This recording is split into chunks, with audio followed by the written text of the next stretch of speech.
اعوذ باللہ من الشیطان الرجیم بسم اللہ الرحمن الرحیم۔ السلام علیکم۔ حضرت آدم ابوا بشر علیہ السلام، اللہ تعالیٰ نے 6 دن میں زمین اور آسمان کو قائم کیا، پھر آسمان کو سورج چاند تاروں سے رونق بخشی، زمین میں پہاڑ قائم کیے گئے، بڑے بڑے سمندر بنائے، تالاب اور چشمے نکالے، آسمان سے پانی برسا کر مردہ زمین میں جان ڈالی، پھر اس میں پیڑ پتے گل بوٹے اگوائے، طرح طرح کے پھل، رنگ رنگ کے پھول، مختلف قسم کی پتیاں، مختلف قسم کی خوشبو، سب کا رنگ الگ الگ، سب کی بو جدا جدا۔ لیکن اللہ تعالیٰ کی یہ وسیع زمین، یہ نئی دنیا انسان سے خالی پڑی تھی۔ روئے زمین پر کسی انسان کا کوئی پتلا نظر نہ آتا تھا، نہ یہ مکانات تھے، نہ یہ باغات، نہ محل، نہ 2 محل، نہ آدم کی ذات۔ یہ زمین ایک لک دو لک میدان تھی جس کا کوئی اور چھوڑ نہیں، اور وہ سنسان پڑی تھی، کوئی اس کو آباد کرنے والا نہ تھا۔ سورج جب صبح ہوتے آنکھ کھولتا اور اپنے چہرے سے نقاب الٹا کر زمین میں نظر ڈالتا تو اس کو سوائے لک دو لک میدان اور سنسان جنگل کے کچھ نظر نہ آتا۔ پوری زمین کے گرد و چکر لگا آتا، تب بھی اس کو کوئی انسانی صورت دکھائی نہ پڑتی۔ آخر کار سارے دن پھر آ کر شام ہوتے اپنی ساری دھوپ سمیٹ مغرب میں جا کے منہ چھپا لیتا۔ دھوپ کے جاتے ہی تارے اپنا بے پناہ لشکر لے کر آسمان پر چھا جاتے، وہیں سے اپنی رونقیں دکھاتے، اور زمین کو نگاہ غور سے دیکھتے کہ کوئی ہے جوان کہ خوبصورت اور جگمگاتے چہروں کی تعریف کرے، کوئی ہے جوان خوبصورت قدینوں کی قدر کرے، لیکن اس کو بھی کوئی اپنا قدردان نظر نہ آتا۔ تارے بھی جگمگا رہے تھے کہ چاند پوری آب و تاب کے ساتھ نکلا اور ساری زمین پر اپنی روح روشنی کا اجالا پھیلا دیا، جس سے ساری دنیا جگمگا گئی، مگر یہ بے سود اس کا بھی کوئی قدردان نہ نکلا۔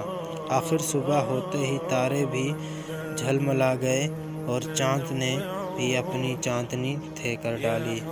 بے پناہ سمندر جن کا کوئی اور چھوڑ نہیں، جن کی تھا نہیں، جن کا جل تھل ایک ہے، مگر وہ بے قدر پڑے تھے، کوئی نہ تھا کہ ان پر سفر کرتا، جہاز اور کشتیاں چلاتا۔ ان کی موجود کے تھیڑے، پانی کی رودانی اور ہوائیں خوشگوار کے ساتھ ان کی اٹکلیوں کا تماشا دیکھتا۔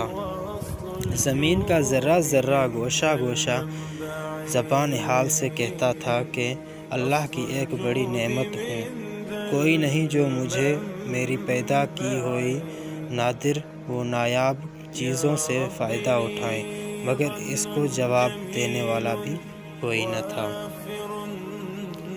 پانی کہتا تھا میں اللہ کا ایک بڑا عطیہ ہوں، کوئی نہیں جو مجھے پی کر سیراب ہو، میرا مزہ چکھے، میری شیرینی کی تعریف کرے، اور مزہ لے کر اس کو بھی جواب دینے والا نہ ملا۔ جواب کون دیتا ہے؟ انسان ہوتے تو جواب دیتے، اس لیے کہ یہ ساری چیزیں تو انسان کے لیے ہیں، انسان ہی کو ضرورتیں پیش آتی ہیں، انسان نہیں تو سب بیکار۔ فرشتے تھے تو فرشتے کیا کرتے؟ فرشتوں کی دنیا ہی نرالی تھی، ان کا انداز ہی اور تھا، وہ نور کے تھے، ان کا ٹھکانہ آسمان، ان کی غذائے عبادات، ان کا کام اطاعت کو، دنیا اور دنیا کے لوازمات سے کیا سرروکار، نہ ان کو بھوک لگتی ہے اور نہ وہ پیاسے ہوتے ہیں۔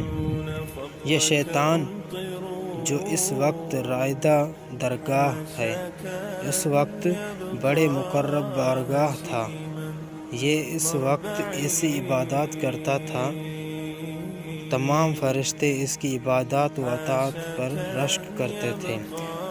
مقربین میں اس کا نام لکھا تھا۔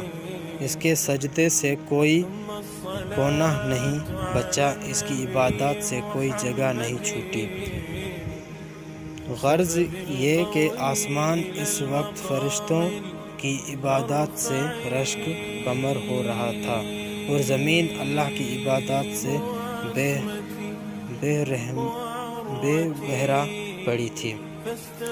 آسمان کو فخر تھا اور زمین شرم سے ڈبی جاتی تھی اور کہتی تھی کہ کوئی ایسا نہیں جو اس فرش خاکی پر اللہ کی عبادات کرے، میری شرم مٹائے۔